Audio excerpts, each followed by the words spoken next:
আসসালামু আলাইকুম। News desk এইচডিতে আপনাদেরকে স্বাগতম। শুরুতে জানিয়ে দেব সংবাদ শিরোনাম। আরো 40 জন নিয়ে জাতীয় নাগরিক কমিটির কেন্দ্রীয় সদস্য এখন 147। তত্ত্বাবধায়ক সরকার ব্যবস্থা বহালের মধ্য দিয়ে ভোটাধিকার প্রতিষ্ঠিত হয়েছে বললেন জামাত ইসলামী। জনগণের সমর্থন নিয়ে নির্বাচনী ফুলসিরাত পার করতে হবে বললেন তারেক রহমান। মনে হচ্ছে একটি অদৃশ্য শক্তি উপদেষ্টাদের কাছে হস্তক্ষেপ করছে বলেছেন জিএম কাদের। আশা করতে পারেন নির্বাচন 2026 সালের 30 জুনের মধ্যে বলেছেন প্রধান উপদেষ্টার প্রেস সচিব। এতক্ষণ শুনলেন সংবাদ শিরোনাম, এখন জানিয়ে দেব বিস্তারিত।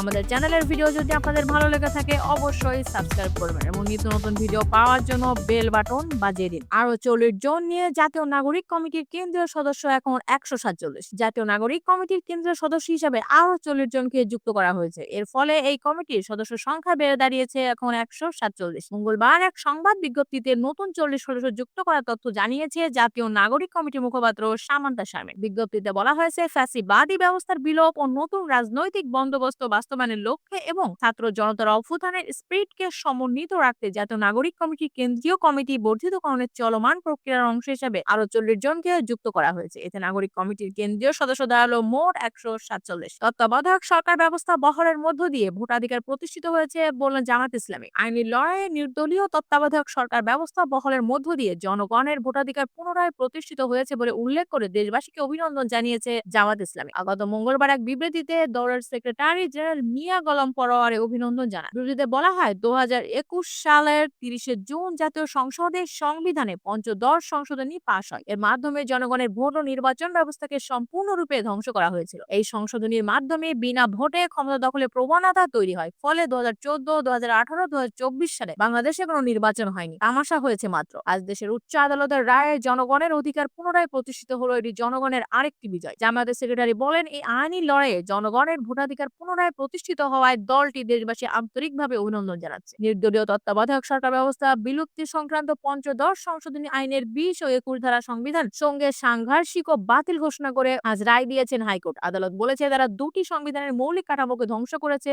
যেটি হচ্ছে গণতন্ত্র। ওই দুটি সহ পঞ্চদশ সংশোধনী আইনের মাধ্যমে সংবিধানে যুক্ত 7 ক, 7 খ, 44(2) অনুচ্ছেদ সংবিধানের সঙ্গে সাংঘর্ষিক ও বাতিল ঘোষণা করেছে আদালত। জনগণের সমর্থন দিয়ে নির্বাচনী ফুলসিরাত পার করতে হবে বলেছেন তারেক রহমান। আগামী নির্বাচন অতীতের যে কোনো নির্বাচনের চেয়ে অনেক অনেক কঠিন হবে বলে মন্তব্য করেছেন বিএনপির ভারপ্রাপ্ত চেয়ারম্যান তারেক রহমান। দলের নেতাকর্মীদের উদ্দেশ্যে তিনি বলেছেন, আগামী নির্বাচনে জনগণের সমর্থন নিয়ে নির্বাচনী ফুলসিরাত পার করতে হবে। সুতরাং জনগণের সঙ্গে থাকুন, জনগণকে সঙ্গে রাখুন। বিএনপির রাষ্ট্র সংস্কারে 31 দফা রূপরেখা নিয়ে নারায়ণগঞ্জে আয়োজিত এক কমার্শিয়াল ভার্চুয়ালি যুক্ত হয়ে তিনি এসব কথা বলেন। গত মঙ্গলবার নারায়ণগঞ্জের সিরাজগঞ্জের হিরাজিলে Giasuddin Islamic model school and কলেজে দিনব্যাপী কর্মশালার আয়োজন করা হয়। বিকেলে ভার্চুয়ালি যুক্ত হন তারেক রহমান। কর্মশালায় দলের ভবিষ্যৎ পরিকল্পনা, দেশের অর্থনীতি, শিক্ষা ব্যবস্থা, পরিবেশ, কৃষি, শ্রম বাজার সহ বিভিন্ন প্রসঙ্গে নেতাকর্মীদের প্রশ্ন উত্তর দেন কেন্দ্রীয় নেতারা। আগামী নির্বাচন নিয়ে দলের নেতাকর্মীদের সতর্ক থাকার আহ্বান জানিয়েছে তারেক রহমান। আগামীতে যে নির্বাচন হবে আমাদের 100% গ্যারান্টি দিয়ে বলতে পারি। আপনারা কেউ ভাবতে পারেন এখানে তো প্রধান প্রতিপক্ষ নাই কিংবা দুর্বল প্রতিপক্ষ, সুতরাং নির্বাচন খুব সহজ হবে। No, no and no. এই নির্বাচন অতীতের যে কোনো নির্বাচনের থেকে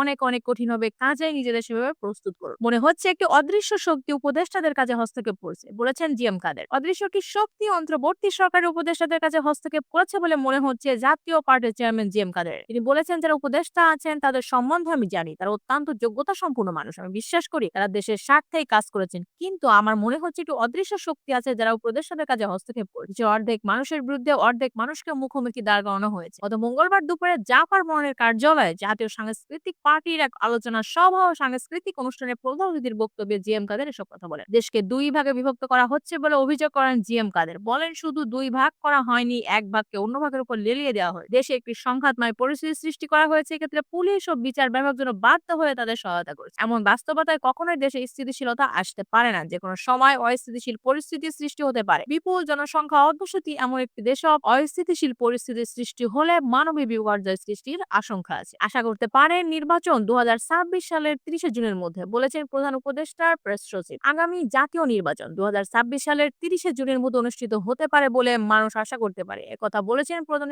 উপদেষ্টার প্রেস সচিব শফিকুল আলম। গত মঙ্গলবার সন্ধ্যায় রাজধানী ফরেন সার্ভিস একাডেমিতে আয়োজিত সংবাদ ব্রিফিং এ তিনি কথা বলেন। আগের দিন বিজয় দিবসে জাতির উদ্দেশ্যে ভাষণে অন্তর্বর্তী সরকারের প্রধান উপদেষ্টা ডক্টর মোহাম্মদ ইউনূস বলেছেন, 2025 সালের শেষ দিকে বা 2026 সালের প্রথমার্ধে স্বার্থে প্রথম নির্বাচনের সময় নির্ধারণ করা যায়। এরপর বিএনপি সহ বিভিন্ন রাজনৈতিক দলের পক্ষ থেকে সরকারের কাছে নির্বাচন অনুষ্ঠানের রোডম্যাপ চাওয়া হয়েছে। এ নিয়ে সাংবাদিকদের প্রশ্নের জবাবে প্রধান উপদেষ্টা প্রেস সচিব শফিকুল আলম বলেন, আমার তো মনে হয় রোডম্যাপ খুব স্পষ্ট দেওয়া হয়েছে। যদি কম সংস্কার হয় সেক্ষেত্রে ডিসেম্বরের মধ্যে হতে পারে। উনি একটা আলোকপাত করেছেন।